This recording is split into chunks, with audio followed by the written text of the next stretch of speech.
हज़रत अब्दुल्ला इब्न सलाम रदी अल्लाह ताला अन्हु फरमाते हैं कि मैं यहूदियों का बहुत बड़ा आलिम था। मलंग शलंग बंदे मुतमईन करने आसान होते हैं, आलिम फाजिल पढ़े लिखे बंदे को किसी बंदे का मुतमईन करना, मुतासिर करना बड़ा मुश्किल होता है। आप फरमाते मैं नबी करीम अलैहिस्सलाम की बारगाह में पहले दिन गया मैं बहस के इरादे से, मुनाजरे के इरादे से, चूंकि यहूदियों का आलिम था। हुजूर ऊँटनी पर तशरीफ फरमा थे। और यारो, मेहनत करके जो मेकअप करके चेहरा बनाया जाता है उसके अंदर हुस्न तो कई दफा होता है पर जाज़बियत नहीं होती। लेकिन जिस बाबे ने कभी मेकअप ना किया हो लेकिन वुजू जरा तरीके से करे रोज, तो रंग गोरा ना भी हो तो लोग कई दफा ये नहीं कहते रंग गोरा है, बल्कि लोग कहते हैं चेहरा नूरानी है। अब मैं इस पर मैं कुछ कलाम कर सकता हूँ कि गोरे और नूरानी चेहरे में भी फर्क होता है। कुछ चेहरे गोरे होते हैं पर नूरानी नहीं होते, कुछ गोरे नहीं होते पर नूरानी बड़े होते, ये अलग उन्वान है। तो हजरत अब्दुल्ला इब्न सलाम रदी अल्लाह ताला अन्हु फरमाने लगे, जब मैं गया तो हुजूर ऊँटनी पर तशरीफ फरमा थे। कहते हैं सादा वुजू, और मैं देख रहा था कि दाढ़ी मुबारक में कंघी भी नहीं हुई थी। सरकार ने सर पे सादा सा इमामा बांधा था। हुजूर ऊँटनी पर बैठे थे और जिस ऊँटनी पर तशरीफ फरमा थे उस पर कजावा भी कोई नहीं था। लेकिन कहते दो जुमले हुजूर की जुबान से निकले, दो जुमले, और मैं उन जुमलों का कैदी हो गया। मेरे महबूब ने फरमाया जो चाहता है कि उसकी उम्र भी ज्यादा हो, रिस्क में भी बरकत हो। आप भी चाहते हैं ना उम्र भी ज्यादा हो, रिस्क में भी बरकत हो, तो हुजूर फरमाने लगे उसके लिए करने का काम ये है कि अगर वो चाहता है उम्र ज्यादा हो, रिस्क में बरकत हो, तो अपने रिश्तेदारों के साथ अच्छा सलूक करे। ये हदीस अगर अपने इन्हीं अल्फाज के साथ मिशकात में मौजूद है, लेकिन वहां हजरत अब्दुल्ला इब्न सलाम रदी अल्लाह ताला अन्हु कहते हैं कि वो क्या मिठास थी लफ्जों में, जुमले थोड़े थे, बात में गहराई बहुत ज्यादा थी। मैं आया था बहस करने पर मैं आगे बढ़ा, हुजूर का दस्ते मुबारक थामा और मैंने अर्ज की या रसूलल्लाह मुझे कलमा पढ़ा दे, मैं मुसलमान होना चाहता हूँ। हमारे यहाँ लोग समझते हैं कि बहुत ज्यादा फलसफा बयान करने वाला शायद कोई बड़ा पढ़ा लिखा बंदा होता है। ये जी नफ्सियात का बड़ा माहिर है जी, इसने कई मास्टर किए हुए हैं, एमफिल की है, PhD की। ओ खुदा के बंदे, नफ्सियात का माहिर वो होता है जो सामने वाले की अकल के मुताबिक बात करना जानता है। और अगर तू कहे जी मेरी बात ही बड़ी मुश्किल है, मैं किसको समझाऊं, तो आप ये पढ़े लिखे नहीं है, आप अभी समझदार नहीं हुए। कल्लिमुन्नास अला कदरे उकूल ही।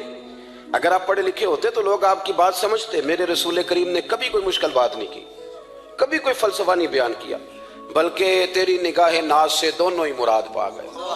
अकले गियाबे जुस्तजू इश्क हुजूर। इस तरह इकबाल कहते हैं अगर बड़ा अक्लमंद आदमी होता था तो हुजूर की बात उसके दिल को भी अच्छी लगती थी, और अगर कोई इश्क को मस्ती वाला आता था ना कि मैंने मस्त होके आना है, तो वो भी मेरे नबी की बातों से मस्त हो जाया करता था। दोनों तेरी निगाह नाज से दोनों मुराद पा। तो हुजूर को बात करने का सलीका भी बड़ा शानदार आता था। हजरत आयशा सिद्दीका रदी अल्लाह ताला अन्हा फरमाती हैं कि नबी करीम सल्लल्लाहु अलैहि वसल्लम जब बात करते थे तो इतनी धीमी करते थे, इतनी धीरे में करते थे। मैं तो छोटा आदमी हूँ, किसी बड़े बंदे को नसीहत भी नहीं कर सकता, वरना मैं उलमा से तो नहीं, लेकिन जो तालिब इल्म है जिनका ख्याल है कि शायद और मेरे पास कुछ सीखने आए हुए हैं मदरसे के, तो मैं उनसे कहता हूँ कि वो क्या खिताबत हुई जिसमें सामने वाले को समझ ही नहीं आई आपने क्या कहा। आप इतने जोश में चले गए, कहता जी वो मेरा इश्क बड़ा जवान था। तो मैंने कहा आपका इश्क ज्यादा जवान था, फिर रसूल पाक की सुन्नत से आगे निकल गया है। अब ठहर ठहर के बात करें। आपकी बात अगर सामने वाले की समझ में ना आई तो उसका माना क्या हुआ। इसी तरह से हमारी नात खानी का माहौल होता है, 6 बंदे नात पढ़ रहे होते हैं, एक स्पीकर उधर होता है एक उधर होता है, कोई समझ नहीं आती है क्या कह रहे हैं। और फिर उसके साथ साथ वो ये भी मुतालबा कर रहे होते हैं कि हाथ भी खड़े करो जिन्हों जिन्हों इश्क। मैं कह इंज नहीं कही दा, वैसे तू कह चलो पढ़ लें, वरना अगर आप ऐसे ही उस्ताद बाईपास वाले बेचारे को तो हार्ट अटैक हो जाएगा हाथ खड़ा करेगा, तो है तो वो भी आशिक रसूल ही ना। लेकिन ये कस्में ना डालें, ये कोई तरीका ही नहीं है, ना कहीं दीन इसकी इजाजत देता है। हमने तो ये सुना है कि सहाबा कहते हैं जब अल्लाह के हबीब गुफ्तगू करते थे तो हम यूं बैठते थे कि हमारे सरों पे परिंदे बैठे हो, तो हरकत भी नहीं करते थे। तो बहरहाल जो बात अर्ज करनी है उस पर गौर करें। जनाब आयशा सिद्दीका कहती है ठहर ठहर के बात करते, आहिस्ता। और ये लफ्ज आपको याद रखना है। सैयदा आयशा सिद्दीका कहती हैं जब हुजूर गुफ्तगू करते थे ना, तो अगर हम नबी पाक के अल्फाज को गिनना चाहते थे तो गिन भी सकते थे, गिनना चाहते तो गिन भी। एक तो आपकी जो सादगी होगी वो असल होगी, मुलम्मा साजी से निकले। पहले हमारी शादियों पे दूल्हा और दुल्हन जाते थे ब्यूटी पार्लर, अब सारा खानदान जाता है। इसमें हुस्न नहीं होता, इसमें बेवकूत हो जाता है आदमी। आपको जो रब करीम ने बनाया है उससे ज्यादा शानदार आपको कोई बना सकता है? अल्लज़ी खलक़का फसव्वाका फ़अदलक फी अय्यि सूरतिन मा शा रक्कबक। अल्लाह फरमाते हैं जो मैंने तेरा चेहरा बनाया है ना, ये मेरी चाहत है, मैंने जैसा चाहा है तुझे बनाया है, तो मुझे तुझे वो चेहरा पसंद क्यों नहीं जो मेरे रब ने बनाया है। ये चाहत है। अल्लज़ी खालका का, जिसने तुम्हें पैदा किया, फसव्वा का फ़अदलक, फिर हमवार किया, फिर बराबर किया। और फी अय्यि सूरतिन मा शा रक्कबक, फिर जिस सूरत में उसने चाहा तुझे तरकीब किया। तो पहली बात। और दूसरी बात, गुफ्तगू करें तो जरा थोड़ा सा ना मौका दे किसी और। कुछ लोग ऐसे होते हैं जिनके पास आप बैठे हैं तो बस वही बोलेंगे, आप नहीं बोल सकते, अब वही बात करें। गुफ्तगू करें, माना खेज करें, इतनी बातें ना करें कि फिर आप रह जाएं। कम बात करें और जितनी करें वो वजनी करें, ताकि आपकी बात का एक खास हुजम हो, एक वकार हो। अल्लाह के महबूब बात करते तो उस बात के अंदर वजन होता, वकार होता। हमारे अस्साब रहमतुल्लाह अलैह हमें अक्सर हुक्म देते थे तकरीर थोड़ी करना, नात के 2-3 शेर पढ़ना। तो मैंने एक दिन अर्ज की, हुजूर क्यों? फरमाने लगे अल्लाह रसूल की बात को बेवकत ना कर देना कि लोग सुनना ना चाहें और तुम जबरन सुनाओ। फरमाया रंग इस तरह का होना चाहिए कि लोगों में दिलचस्पी अभी हो और बात खत्म हो जाए। इसको को बेवकत कर देना है कि जबरदस्ती आप। तो अच्छी गुफ्तगू करें, माना खेज। सुने एक हदीस पाक, हजरत अबू बरदा रदी अल्लाह ताला, एक सहाबी हैं, अल-बदाया वन निहाया में रवायत आपको मिलेगी। वो कहता है मेरा अपनी बीवी से इख्तलाफ हो गया। बीवी से जब बंदा राजी होता है तो बड़ा ही राजी होता है। फिर वो कहता है कि जैसी मेरी है वैसी किसी की भी नहीं। और जब होता है ना नाराज, तो फिर वो मंगनी से कहानी शुरू करता है कि जब मेरी मंगनी हुई थी तो तेरे चाचे ने मुझे घूरा था। और फिर वो दिन जब रखे थे, उस दिन जो काम हुआ था उसका भी जिक्र। अब इख्तलाफ जो हो गया, और जब आप किसी से नाराज होते हैं फिर उसकी खामियां सारी सामने आ जाती हैं। फिर वो कहता है शादी वाले दिन तेरे अब्बे ने सही सलूक नहीं किया, ये जो मुझे कपड़े दिए थे जो को पहनने वाले तो नहीं ना, तो मेरी अम्मा। अब इख्तलाफ हो गया। अब हम क्या करते हैं, जो करीब वाले लोग होते हैं वो उस पर थोड़ा तेल और डालते हैं। वो कहते हैं नहीं नहीं तेन तो पता ही नहीं, मुझे तेन बड़ियां गल्लां दा पता ही नहीं, तू तो शादी तो 15 दिन बाद सऊदी अरब टुर गया साढ़े को सुन कहानियां, हम तुम्हें बताते हैं ताकि तबाही और उतरे। इस तरह ना करें। आप एक आध बात कह के चले जाते हैं, उन बेचारों ने इकट्ठे रहना होता है, उनकी जिंदगी दोज़ख बनी रहती है। उनको करीब करें। अल्लाह के रसूल तो किसी का निकाह करते थे तो मियाँ बीवी के दरमियान मोहब्बत की दुआ फरमाते थे। तो वो सहाबी आए तो अपनी बीवी से नाराज थे, तो उन्होंने अब बात शुरू कर दी, कहने लगे ये भी करती है, ये भी करती है, ये भी करती है, ये भी गलती है, ये भी गलती है, ये भी कोताही है। बड़ी बातें सुनाई। अल्लाह ने कान कितने दिए और जुबान। इसका मतलब है सिंगल बोलना चाहिए और डबल सुनना चाहिए। अब जितना बोलते हैं उससे डबल सुनने का मिजाज बनाए, क्योंकि कान अल्लाह ने 2 दिए और जुबान सिंगल बोले और डबल सुने। हुजूर सुनते रहे। बल्कि हजरत अबू बरदा रदी अल्लाह ताला अन्हु कहते हैं मेरे महबूब ने ना तकिया मंगा लिया, टेक लगा ली। कई लोग कहते हैं ना जी डॉक्टर ने मेरी बात तो पूरी सुनी कोई नहीं, तो जब तक पूरी सुनी ना जाए बात बंदों को तसल्ली नहीं होती। पूरा वक्त दिया। वो कहते हैं जितना मेरे अंदर गुबार था सारा मैंने निकाला और मैंने साबित कर दिया कि मेरी बीवी में ये भी कमजोरी है, ये भी कमजोरी है, ये भी कमजोरी है। कहते हैं जब मैं थक गया ना बातें कर करके और बातें खत्म हो गई तो हुजूर हल्का सा मुस्कुराए। फिर पहली नजर ही लुट ले माही तेरे हार श्रृंगारा। कहते हैं हुजूर हल्का सा मुस्कुराए जेरे लब और फरमाने लगे कि तेरी बात खत्म हो गई है तो एक मैं भी कर लूं। तो नबी करीम सल्लल्लाहु ताला अलैहि वसल्लम फरमाने लगे सिर्फ एक बात का जवाब दे, सिर्फ एक। तेरे आगे हैं यूं दबे लचे फुसहा अरब के बड़े बड़े, कोई जाने मुंह में जुबान नहीं, नहीं बल्कि जिस्म में जान नहीं। हुजूर फरमाने लगे ये बता कि तेरी बीबी में सारियां खामियां ही हैं कि कोई खूबी भी है? भाई इतना जवाब दे दे, ज्यादा लंबी चौड़ी बात नहीं। तेरी बीवी में सारियां खामियां हैं। अल्लाह जो बंदे बनाता है ना, तो ऐसा कोई बंदा रब करीम ने नहीं बनाया जिसके अंदर अल्लाह ने कोई खूबी ना रखी हो। ये अलग बात है कि हमारी अपनी ऐनक पर मिट्टी पड़ी होती है और हम सामने वाले का चेहरा साफ करते रहते हैं, अपनी ऐनक नहीं साफ करते। तो हजरत अबू बरदा रज़ी अल्लाह तआला अन्हु फरमाते हैं जब सरकार ने उस शख्स से ये बात कही ना कि कोई खूबी भी है तेरी बीवी में, तो कहते हैं वो शख्स कहता है मेरी ना बिल्कुल एक जुमले ने सोच ही बदल दी सारी। यूं समझ ले कि मैं इस रोड पे चल रहा था, मेरे नबी पाक ने मुझे इस वाले रास्ते पे डाल दिया। बिल्कुल सारी सोच, यानी एक ही जुमला, लेकिन हर चीज बदल दी सरकार ने। हुजूर फरमाने लगे कोई खूबी भी है? कहते मैं थोड़ी देर चुप रहा, अर्ज की या रसूलल्लाह सल्लल्लाहु अलैहि वसल्लम आप हुक्म करें। तो हुजूर फरमाने लगे अपनी बीवी से कभी पूछ ना रखो, अगर तुम्हें उसकी खामियां नजर आए तो उस बात पर तवज्जो करो जो उसके अंदर खूबी हो। कहते मैंने उठ के अर्ज की या रसूलल्लाह मेरी बीवी पर्दे की बड़ी पाबंद है, मेरी ख्वाबगाह में कोई दूसरा शख्स कभी पैर भी नहीं रख सकता, तो फरमाया जा फिर घर जाके बस आज जो सबसे आला खूबी थी वो तो अल्लाह ने तेरी बीवी को अता की हुई है, घर बसा।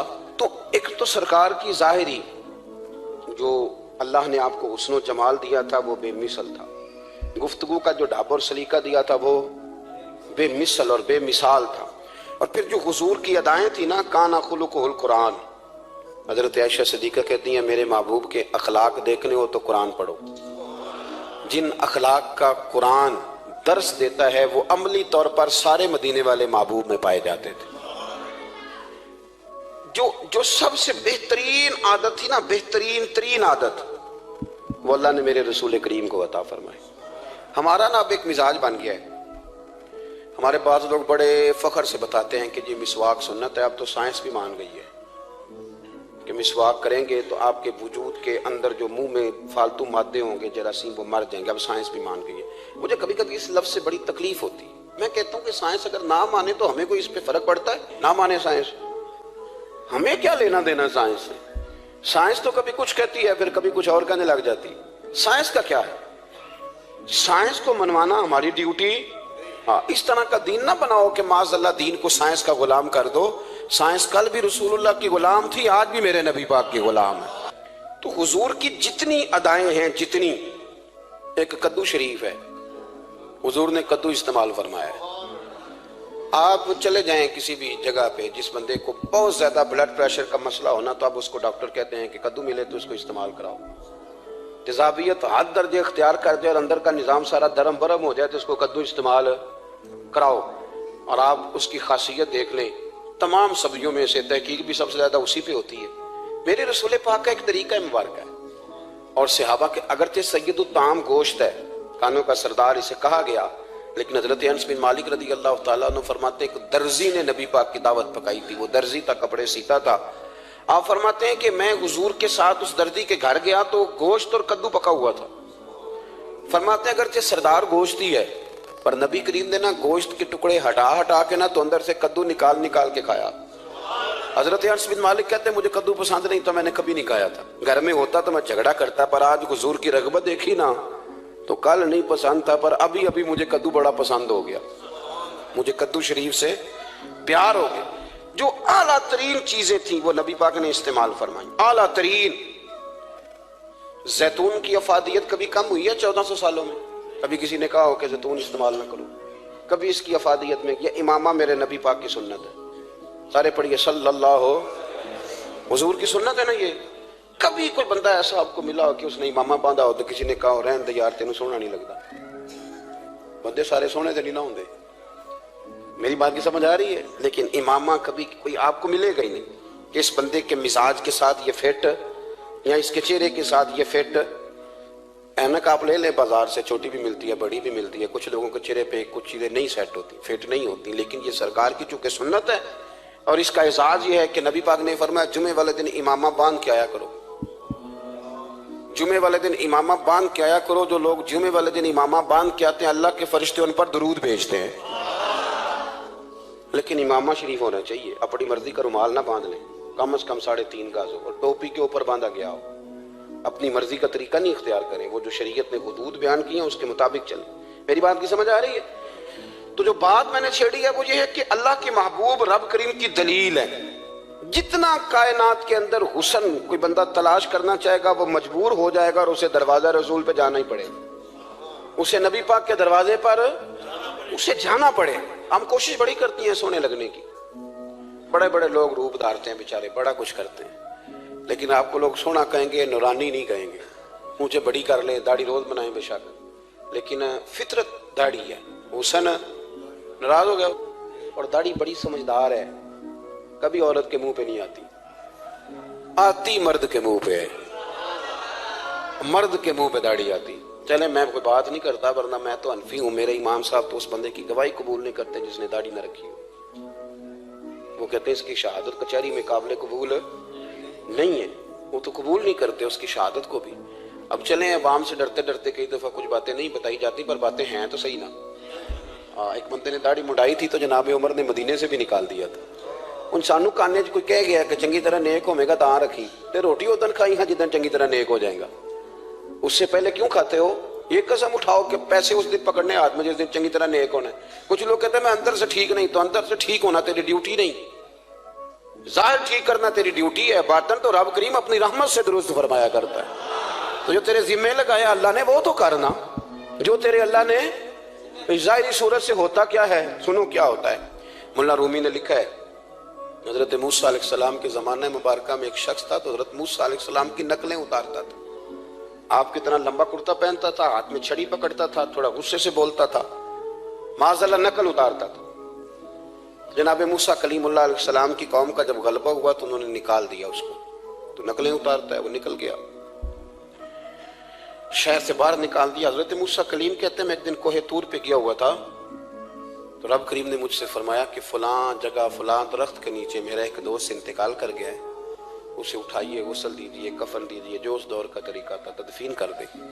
हजरत कलीम अलैहिस्सलाम फरमाते हैं मैं अपने हवारियों समेत पहुंचा, जब बंदे का चेहरा देखा तो हैरान हो गया, ये तो नकलें उतारने वाला है, तो नकलें उतारने वाला है। पर अल्लाह के नबी रब करीम के हुक्म के आगे लैतुल अल्लाह नहीं करते, ये नहीं कहते कि मेरी अकल में नहीं आ रहा। उठाया, गुस्ल दिया, कफन दिया, तदफीन कर दी उसको। जब दफन हो गया हजरत मूसा अलैहिस्सलाम कोहे तूर पे हाजिर खिदमत हुए और बारगाह आली मर्तबत में अर्ज करने के मालिक तू बेनियाज है, चारा सवाल तो नहीं, पर अपनी तसल्ली के लिए मालिक ये फरमाइए कि वो तो नकलें उतारता था। तो रब करीम ने फरमाया मूसा बात यही है, पर मैंने उसे ना मरते वक्त ईमान नसीब कर दिया, वो आपका कलमा पढ़ के दुनिया से गया है और तौबा करके गया है, तो मालिक इतनी करम नवाजी क्यों हुई। तो रब करीम ने फरमाया मूसा जब वो तेरी तरह बन सवर के निकलता था ना, तेरी अदाएं अपनाता था, तो मुझे प्यारा ही बड़ा लगता था, वो प्यारा लगता था। यारो देखो ना तिरमिज़ी शरीफ में हदीस है, मेरे रसूल पाक अलैहिस्सलाम ने फरमाया मेरा उम्मती जब सफेद दाढ़ी लेके कब्र में जाएगा ना, दाढ़ी और वो भी सफेद, तो रब फरिश्तों से फरमाएगा इसे अजाब ना देना, ये मेरे महबूब की सुन्नत सफेद दाढ़ी लेके आ गए, मुझे शर्म आती है इसे अजाब देते। आप बात को समझे कि ये हुजूर की सुन्नत का एजाज जो अल्लाह की बारगाह में, रब के हुजूर जो सुन्नत का एजाज, इसलिए कि कायनात में सबसे आला तरीन जो काम था वो किया ही मेरे मुस्तफ़ा करीम ने, आला तरीन अमल नबी पाक, आला तरीन, और तरीका मुबारका में हुस्न और जाज़बियत। और आप अंदाजा कर लें, हम लोग पटरी से उतर जाते हैं, मर्जी करते हैं, हमारा मिजाज है, जितना मर्जी को कहे कि अल्कोहल वाली खुशबू इस्तेमाल ना करें, पर हम कोई ना कोई दलील निकाल के ले ही आते हैं। लेकिन खुशबू इस दौर में भी इतनी बिकती है जिसकी याद नहीं, और लोग अपनी अपनी ज़रूरत के लिए उसको इस्तेमाल है। इन 1400 सालों में, 1450 सालों में एक दफ़ा भी ऐसा नहीं हुआ कि ये कारोबार कहीं ठंडा हुआ हो। हरम शरीफ अल्लाह आपको ले जाए तो मस्जिद नबी में सोने की दुकान के साथ खुशबू वाली दुकान होती है, यानी इतना महंगा कारोबार है कि जितना किराया सोने की दुकान वाला दे रहा है उतना ही खुशबू की दुकान वाला दे रहा है, इतना महंगा ये कारोबार है। एक दिन भी इस काम की अहमियत कम नहीं हुई। और रसूल करीम ने क्या फरमाया, सहाबा कहते हैं 3 चीजों से कभी मना नहीं करते थे, कोई तकिया देता था तो कबूल करते थे, कोई बंदा अगर हुजूर को दूध पेश करता था तो नबी पाक कबूल करते थे, और अगर कोई शख्स हुजूर को खुशबू देता ना तो हुजूर जल्दी कबूल फरमाते थे, ये मिजाज था। तो जो आला तरीन चीजें थी उनको मेरे रसूल करीम सल्लल्लाहु अलैहि वसल्लम ने किया, हमें करके दिखाया। हमारा ज़ाहिरी हुलिया, आज भी अहले अरब लंबा कुर्ता पहनते हैं, आप लंबा कुर्ता पहन लें, हया के ज्यादा करीब है। खुला लिबास हुजूर पसंद करते थे, ये शर्मो हया के ज्यादा करीब है, इसके अंदर इंसान का पर्दा ज्यादा है। वो सारी आला किस्म की सिफात जिनसे एक आदमी मुत्तसिफ हो सकता है और अपने आप को सजा सकता है, अपने मामलात को ठीक कर सकता है, वो सारी रसूल पाक ने हमें अता फरमाई। एक हुजूर का तरीका मुबारक था कि सामने वाले जितने लोग हुजूर के दाएं बाएं रहते थे उनका ख्याल करते थे। हम तो ख्याल रखवाते हैं ना अपना कि सारे मिलके मेरी इज्जत नहीं करता, तू मेरी, तो मैं कहता हूं कि ये तो यहाँ अपनी इज्जत की भीख मांगी है या आपने लड़ाई करके इज्जत ली है। ऐसा ना करें, आप इज्जत देनी शुरू कर दें, अल्लाह आपको सुकून अता कर दे, आप एहसास करें दूसरों का। हुजूर ना शिद्दत के साथ, ये आला सुन्नत है मेरे नबी पाक की सल्लल्लाहु, सारे पढ़िए दुरूद सल्लल्लाहु, ये आला सुन्नत। आप देखें ना बुखारी मुस्लिम में मौजूद है, हुजूर फरमाते हैं मेरा दिल चाहता है मैं लंबी नमाज पढ़ाऊं, लंबी नमाज पढ़ाऊं, दिल मेरा चाहता है। लेकिन फरमाया जब मैं देखता हूं ना कि पीछे बच्चे भी खड़े हैं, बूढ़े भी खड़े हैं, बीमार भी खड़े हैं, तो गोया हुजूर फरमाने लगे मैं बंदों का एहसास करके रब की नमाज छोटी कर देता हूं। मैं मुख्तसर पढ़ाता हूँ। और मुस्नद इमाम अहमद बिन हंबल में हदीस के लफ्ज हैं कि अगर कोई नबी पाक का इंतजार कर रहा होता था तो नमाज मुख्तसर पढ़ते थे और उसको फारिग करके भी लंबी नमाज पढ़ते। ऐसा नहीं कि अब आए हैं 4-5 लोग तो उनको पता चल जाए कि हजरत जी बड़ी तगड़ी नमाज पढ़ते हैं, बड़े सूफी साफी आदमी, ये नहीं, बल्कि नमाज बल्कि मुस्नद इमाम अहमद बिन हंबल में तो वो खूबसूरत हदीस मौजूद है। सैयदना बिलाल हबशी रज़ी अल्लाह तआला अन्हु फरमाते हैं कि मैंने असर की नमाज के लिए इकामत पढ़ दी थी, हुजूर मुसल्ला इमामत पर तशरीफ ले गए, एक यहूदी का गुलाम आया और उसने आके अर्ज की, या रसूल अल्लाह मैं बड़ी मुश्किल में हूं, अगर आप चलें तो मेरा मसला हल हो सकता है, मेरा मसला हल हो जाएगा। तो हुजूर के एहसास की शिद्दत का ये हाल था कि नबी करीम ने नमाजियों से फरमाया तुम बैठ जाओ, मैं पहले इसका काम करके आता हूं। खुदा के बंदे तो हैं हजारों, बनू में फिरते हैं मारे मारे, मैं उसका बंदा बनूंगा जिसको खुदा के बंदों से प्यार। एहसास की शिद्दत ये हुजूर की सुन्नत है। और बहुत ज्यादा ख्याल रखना दूसरे का, ये मेरे नबी पाक का तरीका है, दूसरों को सोचना, दूसरों के लिए बात करना, दूसरों के लिए दुआएं करना, उनके एहसासात का ख्याल रखना। सैयदा तैयबा ताहिरा हज़रत आयशा सिद्दीक़ा रज़ी अल्लाह ताला अन्हा फरमाती, एक दिन सरकार मुझसे फरमाने लगे, आयशा जब तुम मुझसे नाराज होती हो तब भी मुझे पता चल जाता है, जब राजी होती हो तब भी पता चल जाता है। ये हमारा ये मिजाज नहीं होता घर के अंदर भी, हम घर के अंदर भी नवाब साहब ही होते हैं, ये नहीं घर जाके कहानियां सुनाते हैं, कहते हैं तुम पता मैं किड्डा औखा हुआ, कमाई किड्डी मुश्किल है, पीछे पीछे हट जाओ सारे, मैं फतह करके हूँ, अभी केटू सर करके आया हूँ। एक बच्चा पानी ले खड़ा हो जाए, दूसरा दूध का गिलास लाए, बेगम साहबा फटाफट आई, ऐसे नहीं करें। मेरे रसूल पाक अलैहिस्सलाम की प्यारी ज़ौजा कहती हुजूर खा रहा है, खाना मांगा, मैंने इसकी हुजूर मेरे सर में दर्द है, तो पढ़ो ना इब्ने इसहाक को। महबूब फरमाने लगे, ला मैं तुझे आटा गूंद देता हूँ, तू मुझे रोटी पका दे। ये भी सुन्नत है नबी पाक की, उन चुप कर गए हो, ये भी हुजूर की सुन्नत है, ये भी सरकार का तरीका है। कभी कभी घर में झाड़ू देना, ये भी नबी पाक का, हुजूर काम में हाथ बटाते थे ना अज़वाज का, ये वाली सुन्नत किस दिन अदा करनी। एक दिन मैंने जुम्मे में ये बात की तो एक बच्चा मुझे कहने लगा, हज़रत साहब ये सुन्नत अदा तो कर लीजिए पर साढ़े अब्बे भी तो समझाओ ना। हंसना नहीं जी मस्जिद में ऊंचा। कहने लगे वो बेगम साहब एक दिन बीमार थी और सख्त बीमार थी, तो मैंने चाय का कप बना दिया, अल्लाह बेचारी मुझे रोज बना के देती है, तो मैंने बना दिया, तो अब्बा जी कहते पुत्र उराए दी आदत ना खराब कर ली। तो अब आप तो सुन्नत कुछ और बयान कर रहे हैं, मैं तुसी शुरू करो ना ताकि तुहाडे बच्चे दिन ना ये सवाल करन ये राज तुसी कर रहे हो। तो उसमें भी कोई हिकमत होगी, बुजुर्ग अगर कोई बात करते हैं तो वो भी कोई इतनी बुरी नहीं होती, उसके अंदर भी कोई ना कोई हिकमत होती है। लेकिन अपने घरों के माहौल में खूबसूरती लाएं, ये स्टेटस नहीं अहले इस्लाम का। बात समेटने की तरफ आ रहा हूं। हजरत आयशा सिद्दीक़ा रज़ी अल्लाह तआला अन्हा फरमाती, हुजूर फरमाने लगे कि जब तुम राजी होती हो तब भी मुझे पता चल जाता है और जब नाराज होती हो तब भी। तो मैंने कहा या रसूल अल्लाह सल्लल्लाहु अलैहि वसल्लम वो किस तरह? आंखें मैंने खोल ली, हुजूर किस तरह? तो देखो नबी पाक सामने वाले के जुमलों का भी एहसास करते, ख्याल करते कि सामने वाला कहाँ से बात कर रहा है। अल्लाह के महबूब फरमाने लगे, तुम्हें अगर कभी कसम खानी हो ना, तुम्हारा मिजाज है कसम खानी पड़े और तुम मुझसे नाराज हो तो फिर तुम कहती हो मुझे इब्राहिम के रब की कसम, और जब तुम राजी हो और कसम खानी पड़े तो कहती हो मुझे मोहम्मद मुस्तफ़ा के रब की कसम। तो जनाब आयशा कहती है मैं जुबान से हंस रही थी और आंखें मेरी आंसू बरसा रही। मैंने कहा महबूबा इतना इतना ख्याल करते, यहां तक आपको एहसास, यहां तक पता होता है, यहां तक मेरे रसूल करीम अलैहिस्सलाम लोगों का एहसास करते, ख्याल करते, शौक पैदा करते, वारफ्तगी होती। कई दफा हुजूर फर्ज नमाज पढ़ के घर चले जाते, थोड़ी देर के बाद आते मस्जिद में नमाज पढ़ लेते। कई दफा काजी एजाज मालकी रहमतुल्लाह अलैह इसको लिखने के बाद इसकी शरह में फरमाते हैं असल बात यह थी कि हुजूर जब तक मस्जिद में रहते थे सहाबा अदबन बैठे रहते थे, तो हुजूर फरमाते मैं जाऊंगा नहीं तो ये भी नहीं जाएंगे, तो सरकार घर तशरीफ ले जाते ताकि लोग अपने अपने काम में लग जाए और फिर हुजूर वापस आ जाते। एक तो अपनी जाहिरी वज़ाकता में सादगी लाएं। हमारी बहुत सारी मुश्किलात की असल वजह यह है कि तकल्लुफ बड़ा बढ़ गया, बड़ा तकल्लुफ बढ़ गया। हम कोशिश करते हैं दूसरों के बराबर जाने की, हमें क्या जरूरत पड़ी है दुनिया से मुकाबला करने की। हमने तो अल्लाह रसूल की रजा के अंदर अंदर रहना है। और दुनिया में सबसे बेहतरीन शख्स वो है जिसके पास माल तो है पर लालच कोई नहीं। अपने आप को पीछे लाएं। दूसरी बात यह कि अपनी गुफ्तगू बड़ी साफ सुथरी करें, सादी करें, उसके अंदर कोई तकल्लुफ ना बरपा करें, बात सामने वाले की अकल के मुताबिक करें। और तीसरी बात ये कि अपनी आदत में, उठने बैठने में, चलने फिरने में अपना थोड़ा सा ख्याल करें। और एक बात और आपको अर्ज करूं, ये आपको ज्यादा देर मेहनत नहीं करनी पड़ेगी। अगर थोड़ा सा वक्त आप अपने आप को दे देना, इकबाल कहते हैं अपने मन में डूब कर बाजा सुरागे जिंदगी, चल तू अगर मेरा नहीं बनता ना बन, अपना तो बन, अपना तो बन। थोड़ा अपने ऊपर भी तो मेहनत कर ले कि सारी जिंदगी दूसरों की सलाह करते रहना।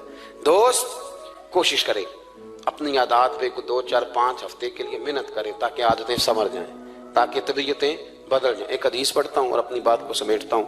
मेरे रसूल करीम सल्लल्लाहु ताला अलैहि वालिहि वसल्लम ने फरमाया कि अगर अल्लाह अखलाक को चेहरा देता ना, ये जो आदात होती हैं, और आदात से मुराद सिर्फ मीठा बोलना नहीं बल्कि लालच ना करना भी खुल्क है, थोड़े पे राजी रहना भी खुल्क है, सच बोलना भी खुल्क है, गीबत से बचना भी असल अखलाक ये है।